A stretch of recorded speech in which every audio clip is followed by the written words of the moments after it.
Hi friends, welcome to delight shop. So friends, இன்றைக்கி நாங்கள் எப்படி பட்டர் கேக் அடிக்கிறோன்றதை பற்றி பார்ப்போம். பட்டர் கேக்கில் இது வந்து ஸ்பெஷலாக எங்களோட கடைக்கு நான் அடிக்கிறபடியாக கொஞ்சம் வித்தியாசமாக இருக்கும். ஸோ ஃப்ரெண்ட்ஸ், பட்டர் கேக்குக்கு தேவையான இன்க்ரீடியன்ஸை டிஸ்கிரிப்ஷன்லேயும் ஃபோட்டோ டெக்ஸாகவும் தாரேன். அதுக்கேற்ற மாதிரி நீங்கள் அரேஞ்ச் பண்ணிக்கொள்ளுங்க. மற்றது பட்டர் கேக் அடிக்கிறதுக்கு என்னென்ன தேவைன்றதை ஃபோட்டோவில் நான் காட்டுறேன். பட்டர் கேக் நான் வந்து மெஷினில் தான் அடிக்கிறேன். மெஷினும் அதுக்குரிய பொருட்களும் வந்து நான் இதில் வீடியோவில் காட்டுறேன். அதுக்கேற்ற மாதிரி அரேஞ்ச் பண்ணிக்கொள்ளுங்க. மெயினாக என்னென்னா, நீங்கள் இட்லி சட்டி எடுங்க. இட்லி சட்டி தான் என்னை பொறுத்தவரை பெஸ்ட்டுன்னு சொல்லுவேன். என்னென்னா, மிக்ஸ் பண்ணி எடுக்கிறதுக்கு இட்லி சட்டி ஈஸியாக இருக்கும் எல்லாத்துக்கும். அதோடு நான் அடிக்கிற கேக் வந்து வித்தியாசமாக தான் நான் ப்ரிப்பேர் பண்ணுறேன். நான் முதல்ல முட்டையை தான் போட்டு அடிக்கிறேன். இங்கே வந்து ஜெஃப்னாவில் கூடுதலாக சீனியையும் பட்டரையும் போட்டு முதல் அடிப்பினோம். ஆனால் நான் வந்து முதல் முட்டையை தான் அடிக்கிறேன். நான் இப்போ முட்டை வந்து நல்லா நுரைச்சி வரும். இப்போ அதுக்காகத்தான் நான் இந்த இட்லி சட்டி எடுக்கிறேன்னா, இட்லி சட்டிக்குள்ளே போட்டு முட்டையை அடிக்க நல்லா நுரைச்சி பொங்கி வரும். அது வந்து எனக்கு ஈஸி மாதிரி. சில பேர் ஒவ்வொருத்தர் ஒவ்வொரு விதமாக செய்வினம். இது எந்த மெதட்டண்டபடியே நான் எனக்கேற்ற மாதிரி சொல்கிறேன். நீங்கள் உங்களுக்கு எது ஈஸியாக இருக்கோ அதுக்கேற்ற மாதிரி செய்யுங்க. நான் என்னென்ன தேவைன்றதை காட்டுறேன். இதில் வந்து எல்லாம் ப்ரிப்பேர் பண்ணி வச்சுருக்கிறேன். சீனி, மற்றது வெனிலா சுகர் இல்லை, vanilla essence, baking soda, baking powder, மற்றது மெயினாக இந்த இதுக்குள்ளே வந்து ஏலக்காய் பவுடரும் மற்றது ஜாதிக்காய் பவுடரும் வச்சுருக்கிறேன். மெயினாக நீங்கள் ஏலக்காயும் ஜாதிக்காயும் பவுடராக்கி வச்சுருந்தீங்கன்னா கேக்குகளுக்கு நல்ல டேஸ்ட்டாக இருக்கும். அது ரெண்டும் போடவே நல்ல வாசமாகவும் நல்ல டேஸ்ட்டும் தரும் கேக். என்னென்ன இன்க்ரீடியன்ட்ஸ் வருமென்றதை காட்டுறேன். இது வந்து பேக்கிங் பவுடர் வந்து மோத்தா என்ற கம்பெனியோட பேக்கிங் பவுடர் தான் யூஸ் பண்ணுறேன் நான். மற்ற இதுவும் வந்து வெனிலா எசன்ஸ், அதுவும் மோத்தா தான். மற்றது சுகர். மெயினாக வந்து நீங்கள் சுகரை வந்து கிறிஸ்டல் சுகராக தான் வரும் எந்த சுகரும். நான் வந்து அதை வந்து கிரைண்டரில் போட்டு ஒரு 2 minutes 3 minutes வந்து அடிக்கிறேன். அடித்தோன்னே ஃபுல் பவுடராக வந்துடும் சுகர். நான் போடுறேன் பாருங்க. அதை போட்டு வந்து ஃபுல்லாக ஒரு 2 நிமிஷம் இல்லை 3 நிமிஷம் நீங்கள் பிளெண்ட் பண்ணினீங்கண்டா சீனி வந்து நல்லா மாவாயிடும். சீனி மாரி வந்துடும். அப்போ நீங்கள் கேக் அடிக்கக்குள்ள கண்ணீரம் அடிக்க தேவையில்லை, சீனி டக்கண்டு கரையும். அதுக்காக தான் நான் வந்து பிளெண்ட் பண்ணுறேன். நான் இந்த கிறிஸ்டல் சுகரை நான் அரைச்சிட்டேன். பாருங்கள் எப்படி மாதிரி இருக்கு அந்த சுகர். காட்டுறேன். இந்த பாருங்க எப்படி இருக்குது பார்த்தீங்களா. இது வந்து போட்டு அடித்தோன்னே டக்கண்டு கரைஞ்சிடும். நான் செய்கிற மெத்தட்லேயே நீங்களும் செய்யுங்க. செய்தால் கடைசி வரையும் கேக் வந்து உங்களுக்கு பிழைக்காது. முதல் நான் வந்து முட்டையை தான் அடிக்கிறேன். நான் பாருங்கள், இட்லி சட்டிக்கெலாம் முதல் முட்டையை அடித்து ஊற்றுறேன். எல்லா முட்டையும் அடித்து ஊற்றிட்டு என்ன மாதிரி பிளெண்ட் பண்ணுறேன்றதை பாருங்க. நுட்டைச்சி பொங்கி வரும். மெயினாக வந்து முட்டை தான் கேக்குக்கு பபுள்ஸை உருவாக்கி கொடுக்கணும். அதாவது கேக் சாஃப்டாக வரத்துக்கு முட்டை நல்லா அடித்து வட்டுதாண்டா கேக் வந்து நல்லா சாஃப்டாக வரும். கேக்கில் வந்து பபுள்ஸ் வரும். பபுள்ஸ் வந்து முட்டையாக வரும் இல்லையா. அது வந்து எவ்வளோத்துக்கு கூட முட்டையை உருவாக்குறோமோ அந்தளவுக்கு கேக் வந்து நல்ல சாஃப்டாகவும் டேஸ்ட்டாகவும் இருக்கும். வாயில் வச்சோன்னு சும்மா சீனி கரைஞ்ச மாதிரி கரையும் கேக். அப்படி இருக்கும் நான் அடிக்கிற கேக்குகள். பாருங்கள், இந்த முட்டையை முதல் போடுறேன். போட்டுட்டு மெஷின், சில பேர் கையால் இங்கே அடிக்கிறவே, என்னட்ட மெஷின் இருக்குது, மெஷினால் நான் அடிக்கிறேன். இன்றைக்கு நான் 2 கிலோ கேக் தான் கிட்டத்தட்ட அடிக்கிறேன். அதுக்கு 5 முட்டை தான் நான் எடுக்கிறேன். பாருங்க, இந்த 5 முட்டையை நான் எப்படி அடித்து நுரையாக்குறேன்ட்டு. சில பேர் வந்து 2 கிலோ கேக்குக்கு 10 முட்டை போடுவேன். நான் அந்தளவுக்கு முட்டை போட வேண்டிய அவசியமே இல்லை. நான் செய்கிற மெத்தட்டில் நீங்கள் செய்தீங்கண்டா. நான் சரியாக 5 முட்டை தான் எடுத்தேன். நான் பாருங்க, 5 முட்டையும் எப்படி இருக்குன்னு நான் உடைச்சி உள்ளுக்கு ஊற்றிட்டேன். மெஷினில் அடிக்க நுட்டை பொங்கி வரணும். வேறுங்க இட்லி சட்டிக்கெலாம் வச்சு அடிக்க போகிறேன். எப்படி இருக்குண்டா எனக்கு வந்து இட்லி சட்டிக்குள்ளே கேக் அடிக்கிறது சரியான ஈஸி மாதிரி, ஈஸி அண்ட் பெஸ்ட் மாதிரி தான் நான் ஃபீல் பண்ணுறேன். அப்படித்தான் நான் கேக் அடிக்கிறேன். அடிக்க துவங்கிட்டேன். பாருங்க இப்படி பபிள்ஸ் வருமெண்டு. முதல் கொஞ்சம் அந்த வளவளப்பு தன்மையாக இருக்கும். பிறகு கொஞ்சம் கொஞ்சம் கொஞ்சம் கொஞ்சமாக அந்த பபிள்ஸ் உருவாக நுட்டையாக அப்படியே வரும். இந்த போய் நுரை வேற துவங்கிட்டு பார்த்திங்களா கொஞ்சம் சைட்டால். அப்படியும் ஒரு அடிக்கிறதுக்கு ஒரு முட்டை அடிக்கத்தான் கொஞ்சம் லேட் ஆகிறது. முட்டை அடித்தா எப்படியும் ஒரு 10-15 நிமிஷத்துக்கிட்ட அடிக்க வேண்டி வரும் முட்டையை. நான் நினைக்கிறேன் பட்டர் கேக் அடிக்கிறதே கிட்டத்தட்ட ஒரு 10-15 விதமான மெத்தட் இருக்குன்னு நினைக்கிறேன் கேக் அடிக்கிறதுக்கு. ஒவ்வொருத்தர் ஒரு விதமாக அடிப்பினம், ஒவ்வொருத்தர் ஒரு விதமாக மிக்ஸ் பண்ணுவினம். நான் அடிக்கிற விதம் எனக்கு ஓகே சாட்டிஸ்ஃபை மாதிரி. ஏன்னா கேக் வந்து நல்ல சாஃப்டாகவும் நல்ல டேஸ்ட்டாகவும் பெறுறது. மெயினாக கேக்குக்கு வந்து அந்த பபிள்ஸ் தான். பபிள்ஸ் எவ்வளவு ஒரு கேக்கில் கூட ஒட்சிசனை கூட சேர்க்குறோமோ, ஒட்சிசன் பபிள்ஸ்ன்றது அந்த ஒட்சிசன் தான். ஒட்சிசன் எவ்வளோத்துக்கு கூட உருவாகுதோ கேக்குக்குள்ளே அந்தளவுக்கு சாஃப்டாக கேக் வரும். பார்த்திங்களா முட்டையை பார்க்க இப்போ தெரியுதில்லை, நுரைக்க வலிக்கிடுது. இனித்தான் நுரை கூட வர்றதுக்கு ஆரம்பிக்கும் பாருங்க. இப்போ தான் ஸ்டார்டிங் ஃபார்மில் இருக்குது. ஃபுல்லாக அடிச்சுட்டு காட்டுறேன்னு பாருங்க எப்படி நுரைச்சி போயிருக்குமெண்டா, பபுள்ஸ் எப்படி வந்திருக்குமென்னு காட்டுறேன்னு பாருங்க. வா இந்த பார்த்திங்களா ஃப்ரெண்ட்ஸ் எப்படி நுரை வந்திருக்காண்டு. நான் வீடியோ கட் பண்ணிட்டு தான் அடித்தேன். நான் எப்படி இருக்குது பார்த்திங்களா, அடிச்சுட்டு காட்டுறேன். கிட்டத்தட்ட அரைவாசிக்கு மேலே இந்த இட்லி சட்டின்ற அரைவாசிக்கு வந்துட்டு இல்லையா. 5 முட்டையும் இப்படி அடித்தா இப்படி அரைவாசிக்கிட்ட வந்துட்டுது நுட்டையை தள்ளி. இப்படி அடித்தா தான் கேக் வந்து செம்மையாக இருக்கும். இந்த சாஃப்ட்டும் நல்ல டேஸ்ட்டுமே இருக்கும். பாருங்கள் இன்னும் அடிக்கிறேன் நான். கிட்டத்தட்ட இட்லி சட்டின்ற அரைவாசிக்கு நுரை பொங்கி வந்துட்டுது. அந்தளவுக்கு அடிக்கணும். ஆனால் முட்டை அடிக்கிறதுக்குன்னு ஒரு மிஷின் இருக்குது. அந்த கேப்புச்சினோ அதெல்லாம் போட்டு அடிப்பாங்க, பாலை போட்டு நுரையாக்குவாங்க. அதுகளால் முட்டையை அடிச்சிங்கன்னா சும்மா இந்த மிஷினை விட நல்ல நுரை இன்னும் கூட வரும். எவ்வளோத்துக்கு நுரையை கூட்டுறீங்களோ அந்தளவுக்கு வந்து கேக் வந்து இன்னும் நல்ல சாஃப்டாகவும் நல்ல டேஸ்ட்டாகவும் இருக்கும். இப்படி பார்த்தீங்களா இந்த 5 முட்டைன்னா இப்படி இருக்குது. இப்போ நுட்டை பொங்கி வந்த மாதிரி இருக்கு இல்லையா. இனி வந்து இந்த சீனியை சேர்க்குறேன் நான். இனி முட்டையை அடித்த பிறகு முட்டை நுரை வந்த பிறகு அந்த அரைச்ச சீனியை ஃபுல்லாக அப்படியே போடுவேன். 5 முட்டையும் 1/2 கிலோ சீனி, எல்லாம் அரை கிலோ தான். 5 முட்டை, 1/2 கிலோ சீனி, 1/2 கிலோ பட்டர், 1/2 கிலோ மா, அவ்வளோதான். இனி சீனியை போட்டுட்டு முட்டையோட சீனியை அடிக்கணும். சீனி வந்து கண்ணீரம் அடிக்க தேவையில்லை, டக்குன்னு கரைஞ்சிடும். வேண்டாம், நான் முதலே சீனியை பிளெண்ட் பண்ணிட்டேன், தான் மாவாக்கிட்டேன். அப்போ இனி இப்படியே கொஞ்சம் நேரம் பிடிக்க சீனி ஃபுல்லாக மிக்ஸ் ஆகி சீனிக்கு டக்குன்னு கரைஞ்சிடும். கரைஞ்ச பிறகு பட்டரை போட சரி. பார்த்திங்க டக்குன்னு கரைஞ்சிடும் சீனி.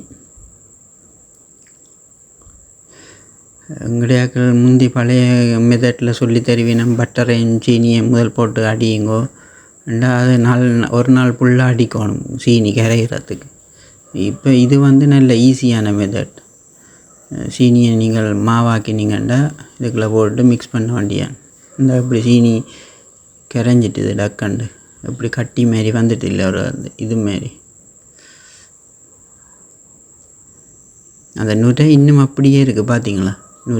நுரை இன்னும் கூடி கொண்டு வரும் வழியாக குறையாது நான் அடிக்கிற கேக்குகளுக்கு. ஆனால் நாங்கள் பழைய காலத்தில் எங்களுக்கு சொல்லி தந்த மாதிரி அடித்தா இருக்கிற நுரையும் இல்லாமல் போயிடும். இப்போ வேறுங்க நான் முட்டையோட சீனியை சேர்த்த அப்புறம் நுரை அப்படியே இருக்குது. நுரை கொஞ்சம் கொஞ்சமாக கூடி கொண்டு தான் வரும். சீனி நல்லா கரைஞ்சிட்டு அந்த சீனின்ற தன்மை தெரியுது பார்த்திங்களா, அந்த ஒட்டுற தன்மை, அப்படி இழுவடுற தன்மை. இந்த சீனியை நீங்கள் எப்படி மாவாக்கிட்டு போட்டிங்கன்னா சீனின்ற டேஸ்ட் வந்து கூடுதலாக இருக்கும். சீனி இந்த அளவுன்ற இதை விட சீனி டேஸ்ட் கூட தெரியும் உங்களுக்கு கேக்கில். சீனியும் முட்டையும் போட்டு அடித்தோன்னு எப்படி வருது பார்த்திங்களா. ஆனால் இந்த மிஷின் வந்து கொஞ்சம் ஸ்பீட் காணாது தான். நல்ல ஸ்பீட்டான மிஷின்ண்டா போட்டு 2 சுற்றினா காணும், அப்படியெல்லாம் நுட்டைச்சி பொங்கி வரும். இந்த பார்த்திங்களா இப்படி பானி மாதிரி ஒழுகுதாண்டு, அவ்வளோ நுட்டையும் சீனியும் தான். எப்படி இருக்கு இந்த வீடியோ எல்லாம் உங்களுக்கு சரியான லென்த்தாக இருக்கிற மாதிரி தெரியும். இந்த வீடியோ வந்து சரியான நீட்டு கூடவே இருக்கும். ஆனால் மெத்தட் வந்து சரியான மெத்தடில் நான் சொல்லித்தரேன். அதுக்காக தான் அந்த உங்களோட இந்த வீடியோ வந்து லென்த்தை கூடுதலாக இருக்கிறது. இப்போ பார்த்திங்களா, இப்போ சீனி அடித்த பிறகு நான் பட்டரை போட்டுட்டேன். முதல் முட்டை அடிக்கணும், பிறகு சீனி போடணும், பிறகு பட்டர் போடணும். பட்டர் போட்டு அடிச்சுட்டு காட்டுறேன் எப்படி இருக்குன்னு பாருங்க. அந்த முட்டை அந்த பபிள்ஸ் இந்த தன்மை வந்து இன்னும் மாறில்லை, இன்னும் அப்படியே சாஃப்டாக அடிக்கலே உங்களுக்கு தெரியுது இல்லை, விளங்குது இல்லை, அந்த சாஃப்ட் தன்மை எப்படி உருவாகி கொண்டு வருதுன்னு. மெயினாக கேக்குக்கு வந்து சாஃப்டாக இருக்கும். அந்த அடிக்கிற ஃபார்ம் வந்து இது வந்து சாஃப்டாக இருக்கணும், அப்போ தான் அந்த கேக் வந்து நல்ல சாஃப்டாக வரும். எப்படி இருக்குது பார்த்திங்கன்னா, இந்த பட்டர் போட்ட அப்புறம் அந்த நுரத்தன்மை தெரியுது இல்லையா உங்களுக்கு. இந்த பபுள்ஸை எந்த விதத்தில் நாங்கள் கூட உருவாக்குறோமோ அந்தளவுக்கு கேக் வந்து செம்ம சாஃப்டாகவும் செம்ம டேஸ்ட்டாகவும் பெறுறதுக்கு வாய்ப்பு இருக்குது.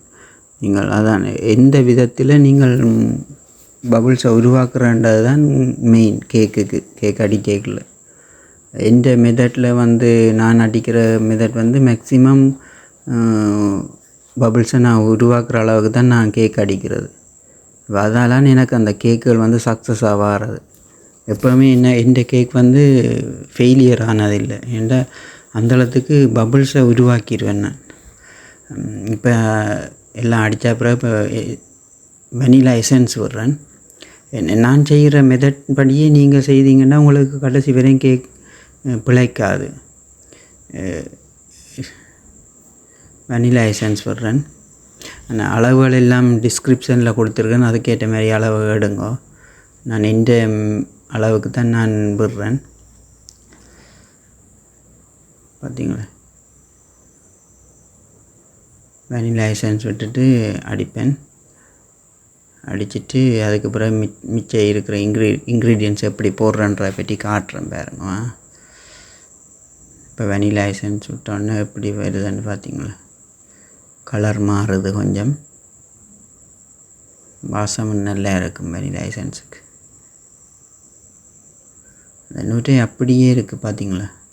கேக்கண்டா நுரை, அதான் நுரையண்டா கேக், அப்படித்தான் இருக்கும். அப்படி நீங்கள் அடிச்சிங்கன்னா உங்களோட கேக் வந்து எப்போவுமே ஃபெயிலியர் ஆகாது.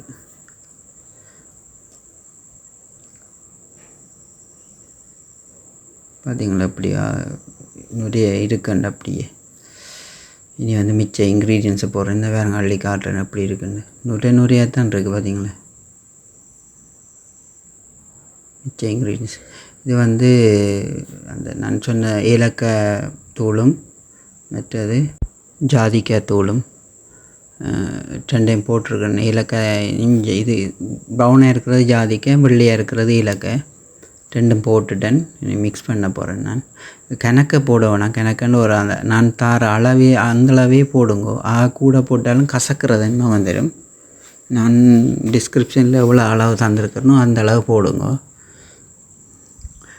ஜாதிக்காயும் ஏலக்காயும் சேரைக்குள்ள நல்ல ஒரு வாசம் கொண்டு வரும், செம்மையான வாசம் வரும். ஆனால் டேஸ்ட்டும் அதுக்கேற்ற மாரி நல்லா இருக்கும். எங்கடியாக்கள் முந்தி ஜாதிக்காய் போட்டு தான் கேக் அடிக்கிறவங்க. சின்னதில் நாங்கள் கேக் அடிக்கல ஜாதிக்காய் சுரண்டி தர சொல்லுவாங்க. அப்போ நான் சின்ன சுரண்டி கொடுத்து அந்த சுரண்டைக்குள்ளேயே ஜாதிக்காயில் நல்ல வாசம் வரும். வெனிலா இப்போ நாங்கள் வெனிலா ஃப்ளேவர் போடுற மாதிரி இந்த ஜாதிக்காய் தான் போடுறவங்க. வெனிலா ஃப்ளேவர் அந்த காலத்தில் இல்லையன்றபடியாக. ஆனால் இப்போ வெனிலாவும் போட்டு ஜாதிக்காயும் போட்டு இலக்காயம் போடைகளில் எப்படி இருக்கும்னு ஜோதிச்சு பாருங்க. இப்போ செம்மையாக தான் வரும் கேக். நல்லா அடியுங்க, நல்லா மிக்ஸ் பண்ணுங்க. ஜாதிக்காயும் இலக்காயம் போட்ட அப்புறம் நல்லா மிக்ஸ் பண்ணணும். என்னென்னா ஜாதிக்காய் அப்புறம் கட்டியாக இருக்கிறதுக்கு வாய்ப்பு இருக்குது. அதுக்கு பிறகு இது பேக்கிங் சோடா நான் டிஸ்கிரிப்ஷனில் எவ்வளோ காரணம் அந்தளவே போடுங்க. பேக்கிங் சோடா நான் கணக்க போடுறேன், இல்லை கொஞ்சமாக தான் போடுறேன். ஏன்னா பேக்கிங் சோடா கூட போட்டிங்கன்னா ஹார்டாகிடும், பார்க்கும் கேக். இப்போ அதுக்காக நான் கொஞ்சமாக தான் பேக்கிங் சோடா பாவிக்கிறேன் நான். ஆனால் பேக்கிங் பவுடர் கூட பாவிக்கிறேன் நான். பேக்கிங் சோடா தான் கொஞ்சமாக போடுங்க. மற்றது இது பேக்கிங் பவுடர் போட்டிங்கன்னா நல்லா பொங்கி வரும். பேக்கிங் சோடா போட்டால் ஹார்ட் ஆயிரும். பேக்கிங் சோடா குறைச்சி பேக்கிங் பவுடரை கூட போடுறேன் நான் இந்த மாதிரி உங்களுக்கு டிஸ்கிரிப்ஷனில் இன்க்ரீடியன்ட்ஸ் தந்துருக்கணும், அந்த அளவே எடுத்து போடுங்க. நான் இது இந்த கை கணக்கு தான் எல்லாம் போடுறேன். அடித்து பழையினபடியாக எவ்வளோ வேணுமென்று எனக்கு தெரியும், அதுக்கேற்ற மாரி நான் போட்டுக்கொள்வேன். நீங்கள் முதலே எடுத்து வச்சுக்கொள்ளுங்க. டிஸ்கிரிப்ஷனில் என்னென்ன மாதிரி தாரணண்ட இன்க்ரீடியன்ட்ஸு அதுக்கேற்ற மாதிரி அளவோடு எடுத்து வச்சுக்கொள்ளுங்க. மற்றது மெயினாக இந்த வீடியோக்கள் நீங்கள் பார்க்குறீங்க, சப்ஸ்கிரைப் பண்ணுறீங்க இல்லை, மெயினாக சப்ஸ்கிரைப் பண்ணிவிட்டு பாருங்க. லைக் பண்ணுங்க, ஷேர் பண்ணுங்க. பாருங்க, இனி நான் கேக் இதெல்லாம் போட்டுட்டு அடிக்கிறேன்.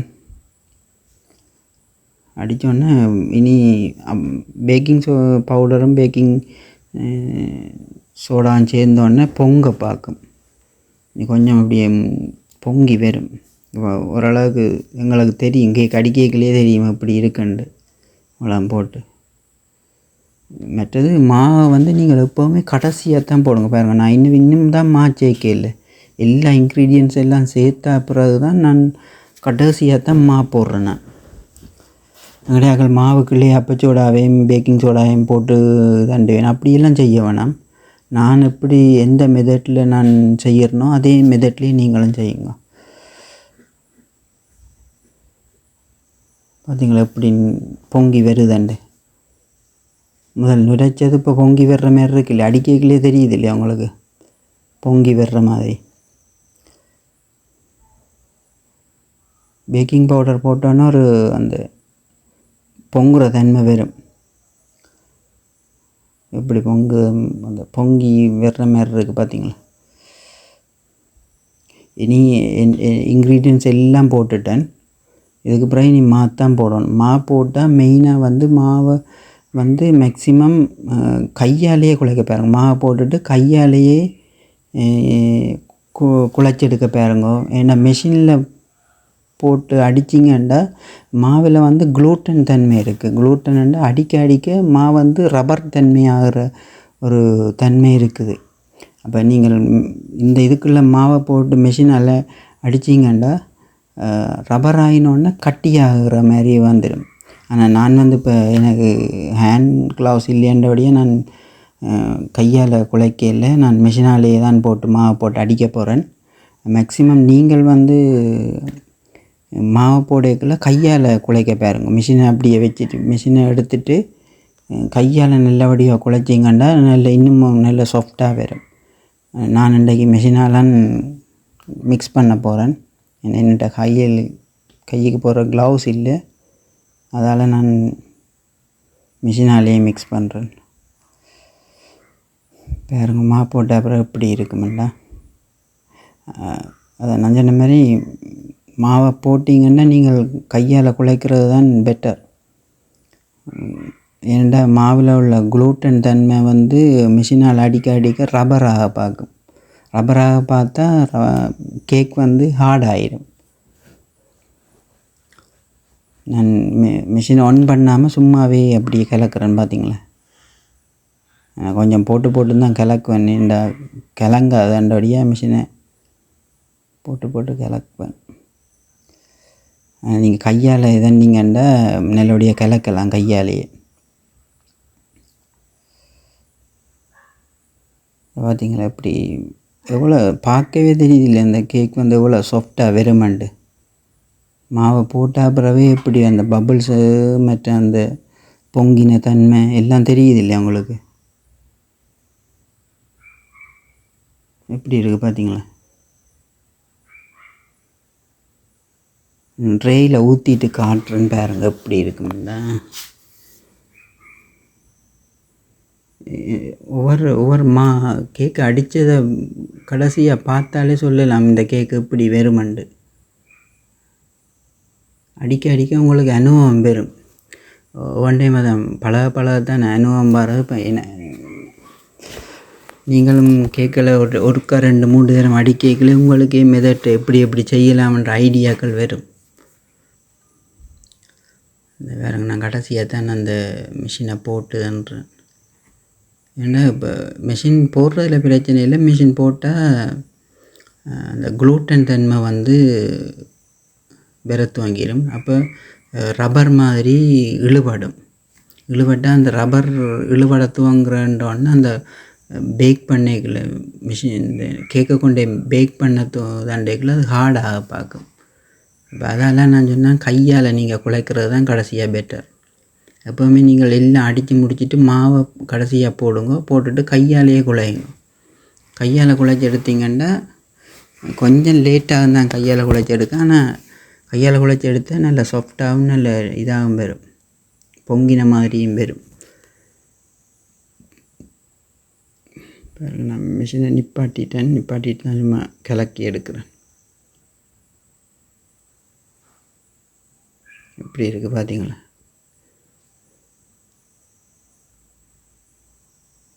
பார்க்கவே தெரியுதில்லை எப்படி நல்ல நீட்டாக இருக்குன்னு. இது அப்படியே பேக் பண்ணால் செம்மையாக இருக்கும். என்னட்ட பேக்கிங் மிஷின் இல்லை. நான் பக்கத்தில் உள்ள பேக்கரி ஒன்றெலாம் கொடுத்து பேக் பண்ணுறேன். நான் பேக் பண்ணிவிட்டு காட்டுறேன் எப்படி இருக்குன்னு. வேறுங்க கலர் அதுண்ட சாஃப்ட் எப்படி பொங்கி இருக்குன்றது எல்லாத்தையும் காட்டுறேன் எப்படி இருக்குமெண்டா. வேறுங்க நல்லா இருக்குல்ல, எனக்கு எப்படி பொங்கி வந்துட்டு. ஸோ ஃப்ரெண்ட்ஸ், கேக்கு நல்லா அடித்து முடிச்சாச்சுது. இனி நாங்கள் பேக் பண்ணுறதுக்கு ரெடி பண்ணுவோம். அதுக்கு கேக் ரேக்கு ஷிஃப்ட் பண்ணணும். இதை பாருங்க நான் எப்படி இதை நான் கேக் ட்ரேயில் போடுறேன்ண்டு. நல்லா இருக்குது, பார்க்கவே நல்லா இருக்குது. பேக் பண்ணி வரவும் நல்லா இருக்கும். நான் காட்டுறேன் ஃபுல்லாக. இதுதான் இந்த கேக் ட்ரே. இதுக்கு முதல் கேக் ட்ரேயில் முதல் பட்டரை பூசுங்க. ஆயில் பேப்பர் போடுறதுக்கு முதல் பட்டர் பூசுங்க. என்னென்னா பட்டர் பூசினா தான் ஆயில் பேப்பர் வந்து ஆடாமல் அப்படியே இருக்கும். மற்றது கீழால் கலண்டு வரும் ஈஸியாக. மற்றது என்னென்னா இப்போ நான் ஆயில் பேப்பர் போட்ட அப்புறம் ஆயில் பேப்பருக்கு மேலே பட்டர் பூச மாட்டேன். ஏன்னா இந்த கேக் வந்து அந்தளவுக்கு நல்லா சாஃப்டாக இருக்குது. நல்லா அந்த பேப்பர் வந்து நார்மலாகவே உறிஞ்சி வரும். பாருங்கள் நான் கடைசியாக இதில் வந்து நான் தனியாக ரேக்கு மட்டும்தான் கீழுக்கு பட்டர் பூசினான். பேப்பருக்கு மேலே பட்டர் பூசே இல்லை. ஆனாலும் கேக் பேக் பண்ண அப்புறம் நான் பேப்பரை உரித்து காட்டுறேன்னு என்ன மாதிரி உரியுதாண்டு பாருங்கவா. என்ன அந்தளவுக்கு சாஃப்டாக இருக்குது கேக். எந்தளவுக்கு சாஃப்டாக இருக்கோ அந்தளவுக்கு டக்காண்டு கேக் வந்து பேப்பரும் உரியும் அப்படியே பேக் பண்ண அப்புறம். இந்த பார்த்தீங்களா எப்படி விடுறேன் பார்த்தீங்களா, நல்லா இருக்கு இல்லையா? நான் ஃபுல்லாக விட்டுட்டு பரப்பி விட்டுட்டு காட்டுறேன் எப்படி இருக்குண்டா. கேக் ட்ரேயில் போட்டு பரவிட்டு பாருங்க. நான் அந்த ட்ரையை எடுத்து கீழே நிலத்தில் வந்து தட்டினா அந்த சரியாக அந்த உள்ளுக்கெல்லாம் இறங்கி நீட்டாக கீழுக்கெல்லாம் பரவுப்படும். இப்போ நீங்கள் பயப்பட தேவையில்லை. நீங்கள் தட்டினா கேக்கு பேக் பண்ணிக்கல தண்டமெண்ட்டு நீங்கள் பயப்பட தேவையில்லை. பாருங்கள் நான் ட்ரை எடுத்து கீழே தட்டுறேன். இப்படி தட்டுங்க நீங்களும். தட்டினா அந்த சரியான சமனுக்கு எல்லா க்ரீமும் அப்படியே சமமாகும். ஆனால் பயப்பட தேவையில்லை. இது ஆள் முறுக்கி தட்டினோடனே எல்லாம் பேக் பண்ண இறுகுமென்று நினைக்க தேவையில்லை நீங்கள். ஏன்னா அதுக்கு அந்த அளவுக்கு நாங்கள் நல்லா நீட்டாக அடிச்சிருக்கிறோம். ஒரு பிரச்சனையும் இல்லை. அப்படியே வடிவ தட்டிட்டு அப்படியே பேக் பண்ண கொடுங்க. பாருங்கள், நான் இப்போ இனி பேக் பண்ண ஓகே, நான் பேக் பண்ண கொண்டே கொடுக்க போகிறேன். கொடுத்து பேக் பண்ண பிறகு நான் காட்டுறேன் எப்படி இருக்குன்னு பாருங்கவா. மற்றது ஃப்ரெண்ட்ஸ், இந்த பேக் பண்ண கொடுக்குறதுக்கு மேலே மேலுக்கு நல்லபடியாக பொலிஷ் பண்ணுங்க. பேக் பண்ணதை பாருங்க எப்படி இருக்குது பார்த்தீங்களா? அவ்வளோ கலர்ஃபுல்லாக இருக்குது பார்த்தீங்களா? எல்லாம் பொங்கி வந்திருக்குது. நான் ஃபுல்லாக அப்படியே வீடியோ எடுத்து காட்டுறேன். மற்றது பேப்பரை உரித்து காட்டுறேன் இப்படி என்ன மாதிரி உரியுதாண்டு பாருங்க. மற்ற சைட்டெல்லாம் நல்லா இருக்குது பாருங்க. நான் ஃபுல்லாக ஸ்லைஸ் பண்ண போகிறேன். இனி ஸ்லைஸ் பண்ணுறதை நான் காட்டுறேன் எப்படி இந்த மாதிரி இப்போ நான் திருப்பி கவுட்டு போட்டுட்டேன். நான் பேப்பரை உரித்து காட்டுறேன் பாருங்க எப்படி உரியுதாண்டு பார்த்தீங்களா? எப்படி நான் பேப்பருக்கு பட்டர் பூசவே இல்லை. ஆனால் எப்படி கலண்டு வருதுன்னு பார்த்தீங்களா? சிம்பிளாக கலண்டு வருது இல்லையா? சில பேப்பர் அப்படியே ஒட்டி பிடிச்சி எல்லாம் பிஞ்சு வரும் கேக். ஆனால் இதை எப்படி கலண்டு வருதுன்னு பார்த்தீங்களா? ஏன்னா அந்தளவுக்கு நாங்கள் அந்த இதை நீட்டாக அடிச்சிருக்கிறோம். நான் முதல்ல ஸ்லைஸ் பண்ணிட்டு தான் இந்த பேப்பரை கவுட்டு போட்டுட்டு உரிக்கிறேன். அதால் அந்த ஸ்லைஸ் உங்களுக்கு அந்த சதுரமாக தெரியுது பாருங்க. நான் உரிக்கிறேன் எப்படி இருக்குது பார்த்தீங்களா? இது நாங்கள் க்ரீமை நல்லபடியாக அடித்து எங்களோட சரியான பதத்தில் இருந்தால் தான் இப்படி பேப்பர் உரிக்கும். இல்லாட்டி கடைசி வரையும் நீங்கள் உரித்து எடுக்க மாட்டீங்க. இல்லாட்டி பேப்பருக்கு ஆயில் பூசி இதாண்டா தான் பேப்பர் இப்படி கலரும். நான் ஆயில் பூசாமலே எங்களோட க்ரீம் அப்படியே கலருது பார்த்தீங்களா? சரி, நாங்கள் ஸ்லைஸ் பண்ணிவிட்டு காட்டுறேன் உங்களுக்கு எப்படி இருக்குன்னு. ஸ்லைஸ் எடுத்து காட்டுறேன் எப்படி நீட்டாக கலண்டு வருது பேப்பர் பாருங்க. இனி நான் மெட்டல் ட்ரேக்கு மாற்றுவேன் பண்ணிட்டு ஒரு பிளாஸ்டிக் ட்ரே இன்னொன்று அதில் தான் வைக்கிறேன். நான் அதை வச்சு காட்டுறேன் இந்த மாதிரி என்ன அதை பார்த்தீங்களா? கேட்க நடுவால் எப்படி நல்ல மஞ்சள் கலரில் இருக்கு இல்லையா? எப்படி இருக்குது பார்த்தீங்களா? சாஃப்டாக இருக்குது, நல்லா சாஃப்டாக இருக்குது. சைட்டெல்லாம் நல்லா பேக் ஆகிருக்கு, நல்லா நீட்டாக பேக் பண்ணியிருக்கிறாங்க. இந்த பார்த்தீங்களா? இதுதான் அந்த பபுள்ஸ் இருந்தபடியாக தான் இப்படி அந்த அமர்படுறது. நல்ல நீட்டாக இருக்குது கேக் பார்த்தீங்களா? ஸ்லைஸ் பண்ணிட்டேன், முதலே ஸ்லைஸ் பண்ணி பாருங்க. என்னென்னா இந்த நான் வைக்கிற ட்ரே இந்த கேக் ட்ரே சின்னன், கேக் பெருசு. இப்போ சைட்டால் எல்லா கேக்கையும் எடுத்துகிட்டு நடு பீஸை மட்டும் அந்த ட்ரேக்கில் வைக்க போகிறேன். இதான் நான் பேக் பண்ண ட்ரே. இது நான் கேக் டிஸ்பிளேக்கு வைக்கிற ட்ரே. இது எப்படி இனி கவுக்க வேண்டிய மற்ற பக்கம் மேல் பக்கம் காட்டுறேன்னு பாருங்க. கவுட்டாப்புறம் ஸ்லைஸ் பண்ணாது எப்படி இருக்குண்டு பார்த்தீங்களா? நல்லா நீட்டாக இருக்குண்ணா. இதுக்கு மேலே இந்த ஸ்லைஸுகளை அடுக்கிறேன்னு பாருங்க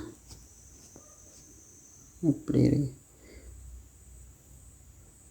ஒரு பீஸ் எடுத்து நான் பிச்சு காட்டுறேன். அப்படி நடுவில் பபுள்ஸ் இருக்குமெண்டா, அந்த பபுள்ஸ் இருந்த இடங்கள் நல்ல நீட்டாக இருக்கும். அப்படியே நான் அடுக்கிட்டு எடுத்து காட்டுறேன்னா ஸ்லைஸ் எடுக்கிறேன் பாருங்க. இந்த நடுவில் பிச்சு காட்டுறேன்.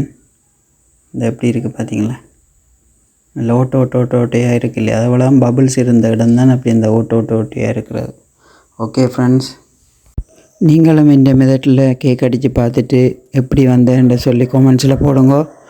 லைக் பண்ணுங்க, ஷேர் பண்ணுங்க, சப்ஸ்கிரைப் பண்ணுங்க. ஓகே ஃப்ரெண்ட்ஸ், பாய், தேங்க்யூ.